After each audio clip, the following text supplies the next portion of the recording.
Welcome to Red Tales.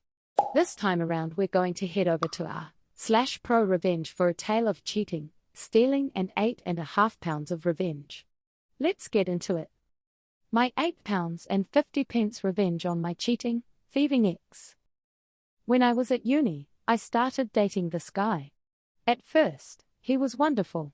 Dedicated to his studies, fun to be around, attentive, and always surprising me with things, working hard at his job etc. Then, bit by bit, things unraveled. He started skipping classes.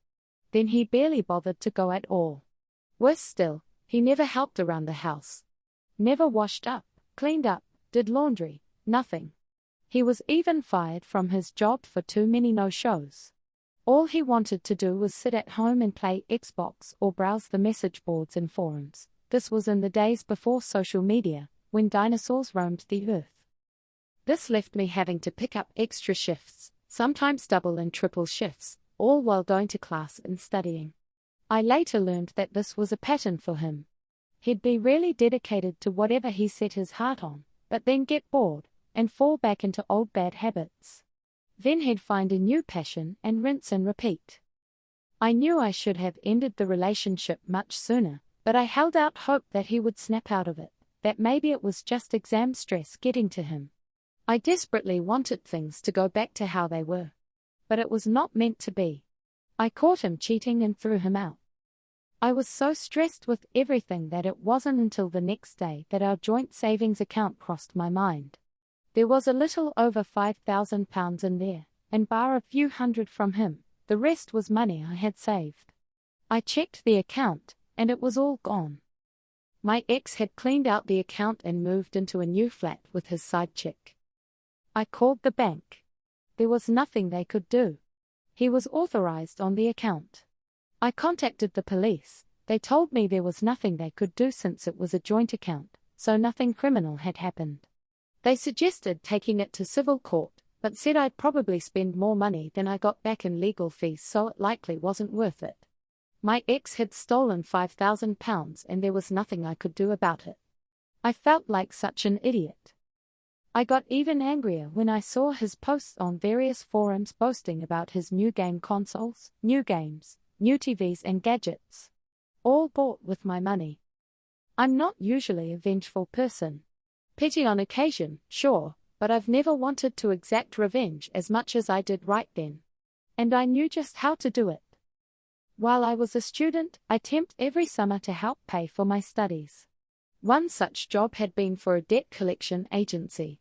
The work was as shitty as you can imagine, but it paid really well, and it was only for a few months. My ex had been dodging debt for many years, and he was very proud of that fact. He was also proud of the fact that his debt was close to being statute barred, and he hadn't paid a penny. For those of you who don't know, in the UK, creditors have about 6 years to collect a debt, and then it becomes statute barred. That means the money is still owed, but creditors have no legal way to enforce payment, such as using bailiffs.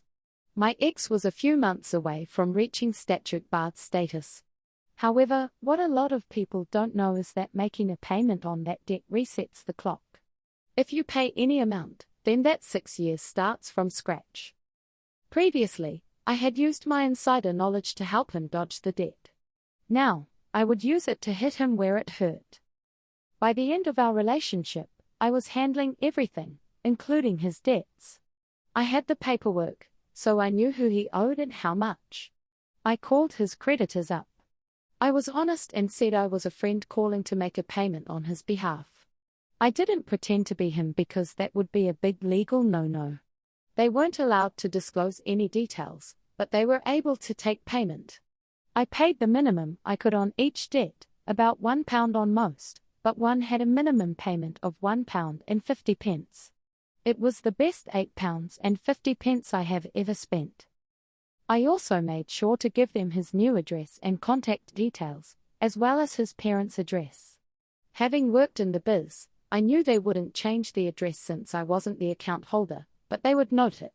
They had various systems where they could search for his name against that address and see if anything came up. If they got a hit, they'd change the address. The trap was set. All I had to do was wait. A few months rolled by. Then it happened. His posts on the forums went from boasting about his new gaming PC to panic about a court date. He called me and begged for advice. I told him to F off. Seeing I wouldn't help, he asked for advice in the forums. One of his online friends told him not to turn up to court, that way they wouldn't be able to prosecute without him there. It was terrible advice that was 100% untrue. In fact, not showing up is one of the worst things you can do, especially in civil court. This was getting better and better. The court date came and went. My ex, naturally, didn't go. A few weeks later, my ex posted photos of his empty flat. Bailiffs had cleaned him out and taken every last one of his shiny new gadgets and toys. On top of that, he ended up with several CCJs, county court judgments.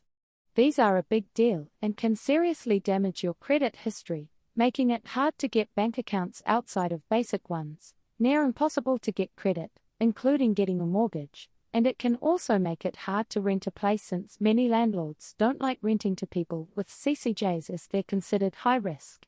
He also won't be able to find jobs in the financial sector. Now that he was broke and didn't have nice things, his side chick left him. I never got my £5,000 back, but it felt good to see everything he bought with his ill-gotten gains taken away. Hope that £5,000 was worth it. For anyone wondering how a student accrued 6 years of debt, he started at the university I attended when he was 25. He had initially gone to a different university at 18, but dropped out at 19 and went into the world of work. Then he convinced his parents to fund a business degree. He wanted to become an entrepreneur. And for anyone worried about the age gap, I deferred my uni start date by a few years, so I could travel. I was 22 when we started dating. He was 26. OP's ex is going to be paying for a long time. Figuratively and literally. He certainly isn't the sharpest tool in the shed either. To put himself in that financial situation, hand over all the shady details to someone who helped him deal with it, and then cheat and steal from them. He all but demanded that OP give him what he deserved, but was completely clueless when it happened. I'm glad OP can look back and laugh about it. Her ex probably finds it less funny. Hopefully he learned something, but I doubt it. Thanks for joining us on Red Tales. If you enjoyed the video, please hit the like button. And if you're not already, subscribe for more content like this delivered to you daily. Have a wonderful day.